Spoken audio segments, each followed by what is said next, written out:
Poursuivons notre examen du savoir et des sciences et de ses différentes conditions, et donc plus ou moins féconds en bons fruits.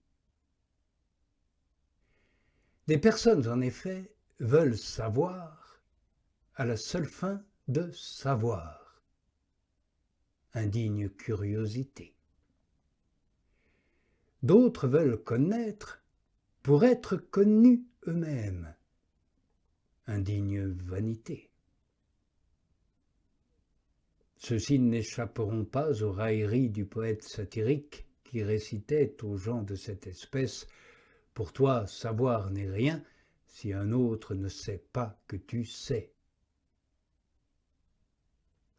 Il en est d'autres encore qui veulent savoir pour vendre leur science, par exemple pour en tirer de l'argent ou des honneurs, indigne profit. Et la plupart des chrétiens, atteints de ces convoitises, les couvrent en les proclamant service de Dieu. Mais il en est d'autres qui agissent en toute humilité. Ils veulent savoir à seule fin d'édifier selon la mission reçue du Seigneur. Et cela sans chercher le résultat de leurs efforts, ni en argent, ni en honneur, c'est la charité. D'autres veulent savoir pour être édifiés eux-mêmes, mais sans se complaire en eux-mêmes. C'est la prudence. Seules ces deux dernières catégories d'âmes n'abusent pas de la science, puisqu'ils veulent connaître et comprendre à seule fin de bien agir selon l'ordre du Seigneur. Ainsi, la compréhension est bonne pour tous ceux qui la mettent en pratique. Quant à tous les autres qu'ils entendent ceci, celui qui connaît le bien et ne le fait pas commet un péché. C'est comme s'il disait par mode de comparaison, celui qui prend un aliment et ne le digère pas en tire dommage. Car un aliment indigeste et qui n'est pas bien cuit engendre des humeurs pernicieuses et nuit au corps au lieu de le nourrir. Ainsi on peut avaler beaucoup de science dans l'estomac de l'âme, qui est la mémoire. Mais si cette science n'a pas été cuite au feu de la charité, et si elle n'a pas été digérée et répartie, pour ainsi dire, par l'humilité dans les organes de l'âme, c'est-à-dire les mœurs et les actes, ne sera-t-elle pas considérée comme un péché?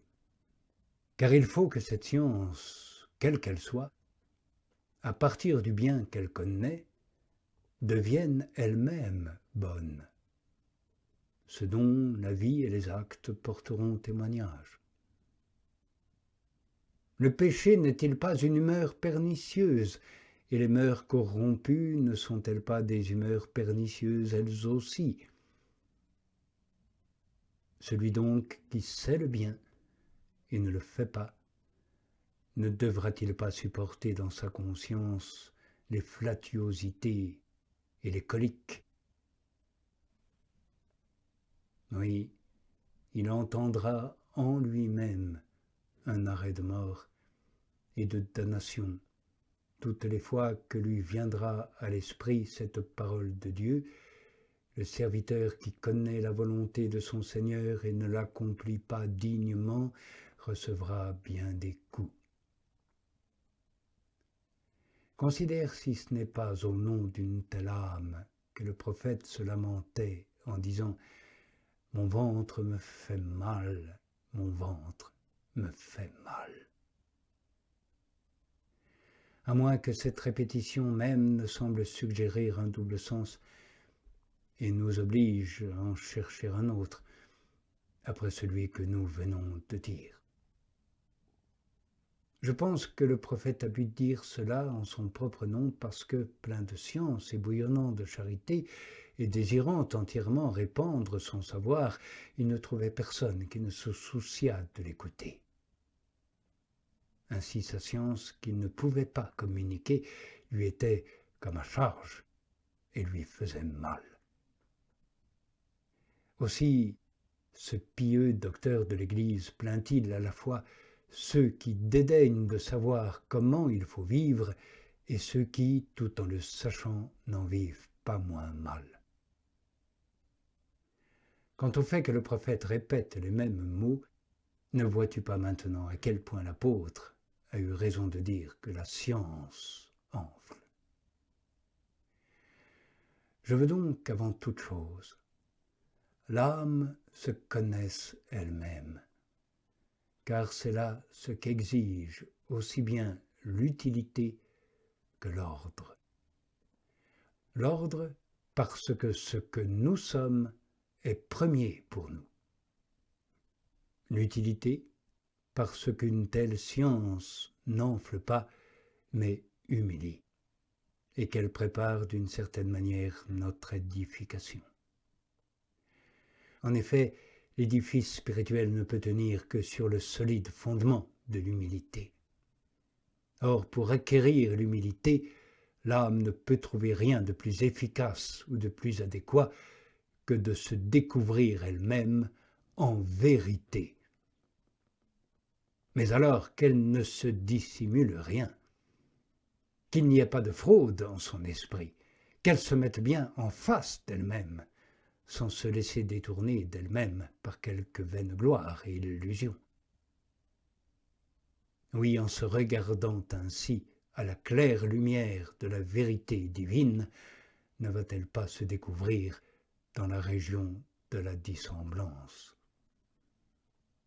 Ainsi, gémissant dans sa misère, elle ne pourra plus se cacher, car elle est vraiment misérable. Et ne viendra-t-elle pas crier vers le Seigneur avec le prophète « Dans ta vérité, tu m'as humilié ». Oui, comment ne serait-elle pas vraiment humiliée par cette vraie connaissance d'elle-même, car elle se voit chargée de fautes et d'imperfections, appesantie sous la masse de ce corps mortel, empêtrée dans les soucis terrestres, souillée par la fange des convoitises charnelles et les ambitions mondaines, aveugle, courbée, infirme, enlacée par tant d'erreurs, exposée à 1000 dangers, tremblante de 1000 frayeurs, angoissée par 1000 difficultés, en butte à 1000 soupçons, affligée par 1000 besoins, portée au vice, incapable d'aucune vertu. Alors d'où lui viendrait encore l'audace de lever les yeux?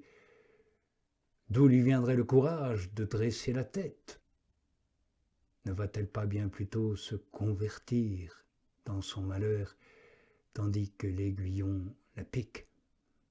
Oui, elle se convertira aux larmes, et cela pour son plus grand bien.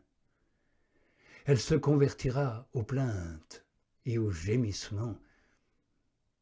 Elle se convertira au Seigneur et s'écriera avec humilité « Guéris mon âme, car j'ai péché contre toi. » Et désormais retournée vers le Seigneur, elle recevra la consolation, car il est le Père des miséricordes et le Dieu de toute consolation. Pour moi, tant que je regarde en moi-même, mon œil demeure dans l'amertume. Mais que je regarde en haut et que je lève les yeux vers le secours de la divine miséricorde, aussitôt la joyeuse vision de Dieu adoucira l'amère vision de moi-même. Alors je dis à Dieu, tourné vers moi-même, mon âme s'est troublée, c'est pourquoi je me souviendrai de toi depuis le pays du Jourdain. Et ce n'est pas une médiocre vision de Dieu que d'expérimenter combien il est bon et se laisse fléchir, car il est vraiment bienveillant et miséricordieux, et il pardonne volontiers la malfaisance. Sa nature est la bonté même, et ce qui lui est propre, c'est de toujours faire miséricorde et d'épargner. C'est donc par cette expérience et selon cet ordre que Dieu se fait connaître pour notre salut. Lorsque l'homme commence par se connaître dans son dénuement et qu'il crie vers le Seigneur, qu'il l'exaucera et lui dira « Je te délivrerai et alors tu m'honoreras ». Ainsi, le degré qui mène à la connaissance de Dieu sera la connaissance de toi-même en vérité, ce qui te donnera, à coup sûr, l'humilité.